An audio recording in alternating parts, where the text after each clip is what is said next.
Cancers, and welcome back to Dollhouse with a beautiful facade. That is my YouTube channel.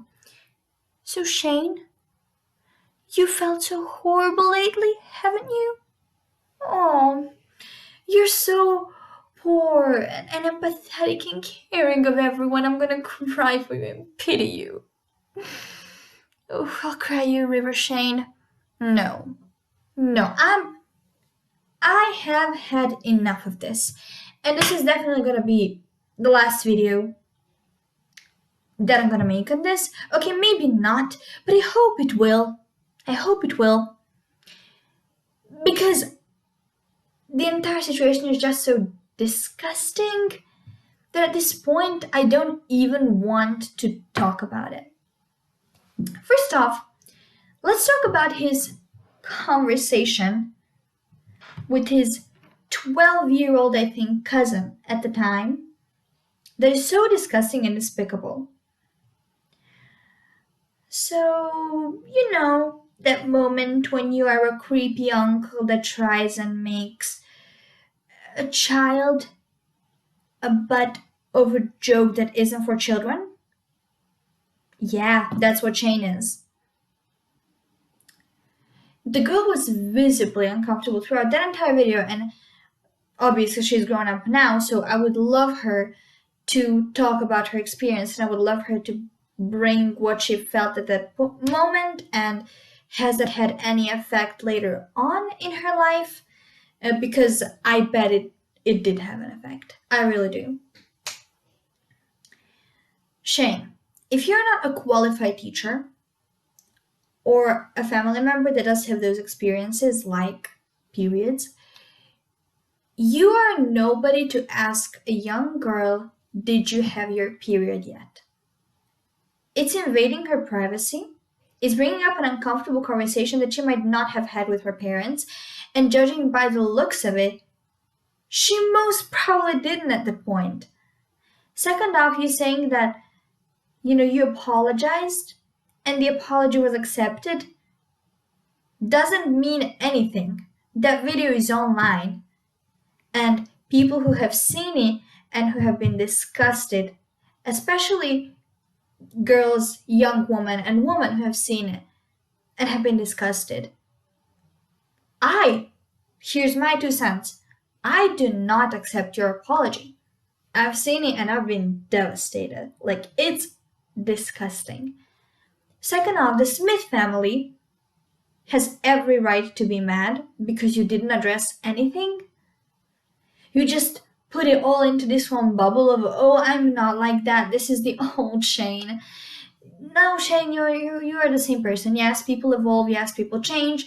But Shane, that was your actions. That is what your present is built upon. Okay? Take accountability. For real, take accountability.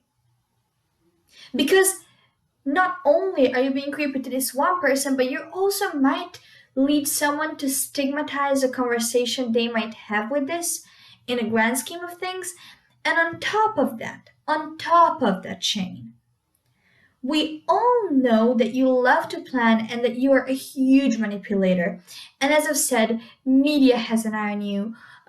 Everyone who's possibly ever been in contact with your videos, and like myself, has had a view of you that's oh so empathetic, teddy bear, whatever,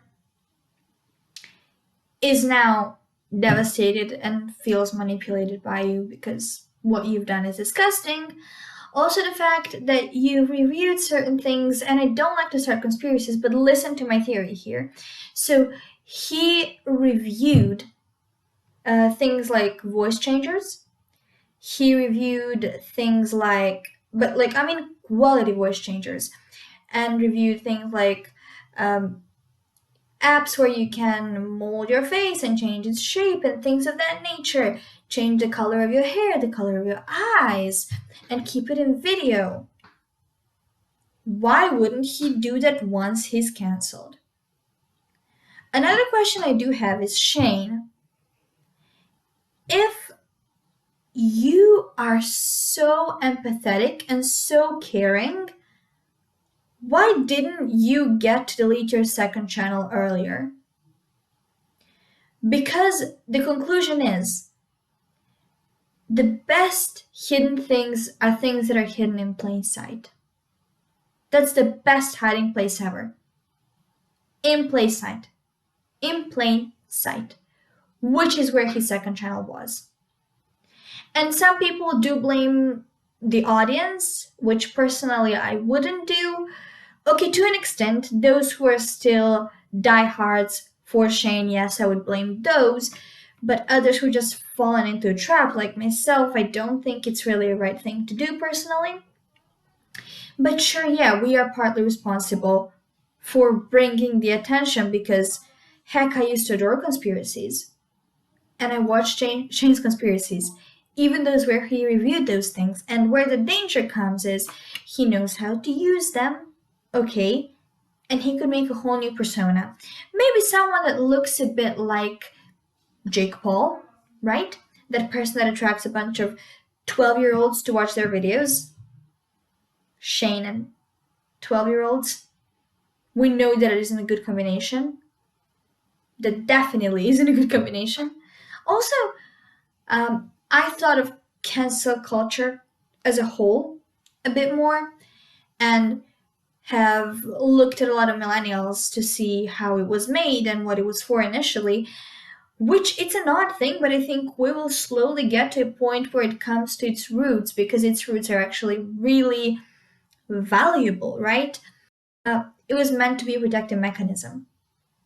So whenever something like, I don't know, Onisia would happen, whenever something like Jessica and Eve would happen, whenever some other disgusting behavior would happen. And tells her to eat a sausage seductively. I have mixed feelings on Tati's video, but I still do feel like it's worth mentioning because she provides very important information that I do believe to be true about Shane Dawson and Jeffree Star using blackmail against other YouTubers. This is not the first time that I've heard this. Because I have dirt on everyone, and they know to keep their mouths shut.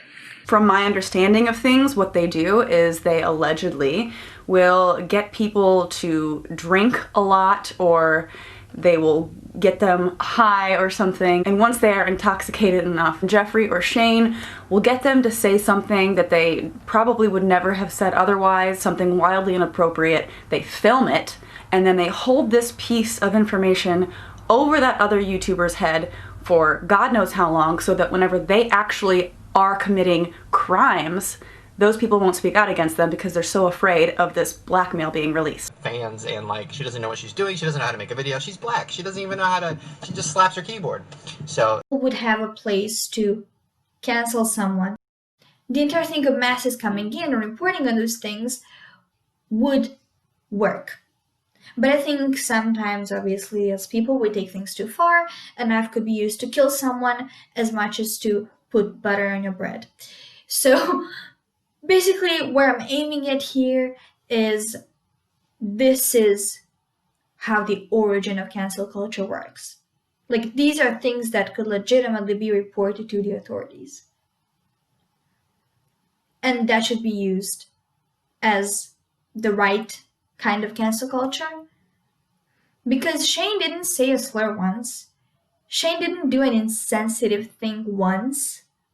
Shane didn't make a distasteful joke once. He built the foundation of his career on this.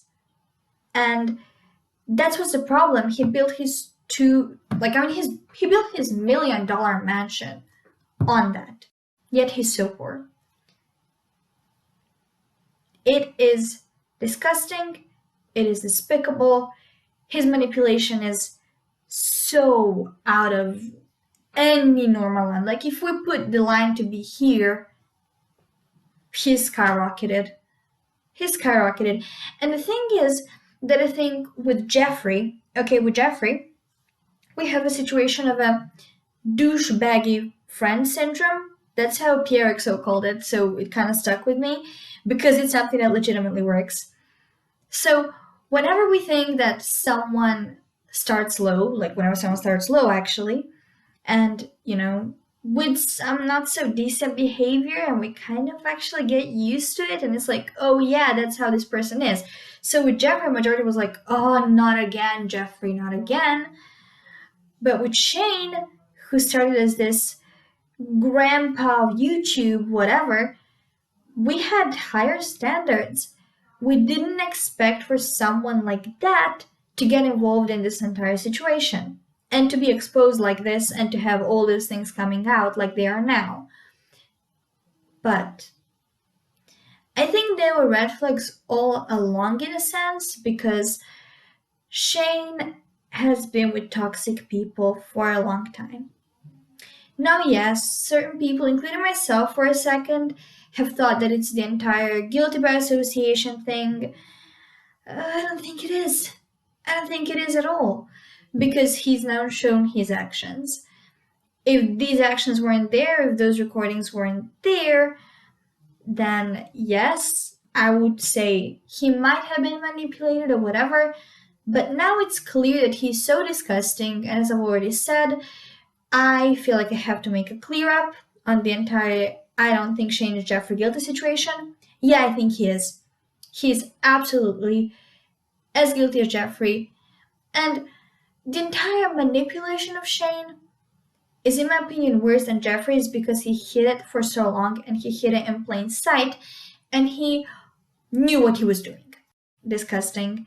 But what I'm gonna leave you with is Adam and his content because he's doing so much on this.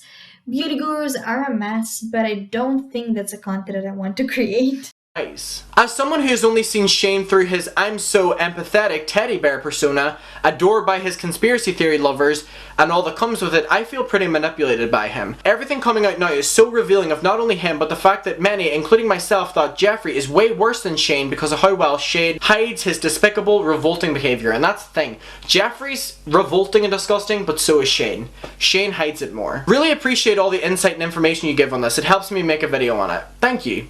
Oh my god, I'm inspiring the mass. Thank you all for watching, guys. Love you all so much. Stay safe, stay sane, and don't believe Shane. See you next time.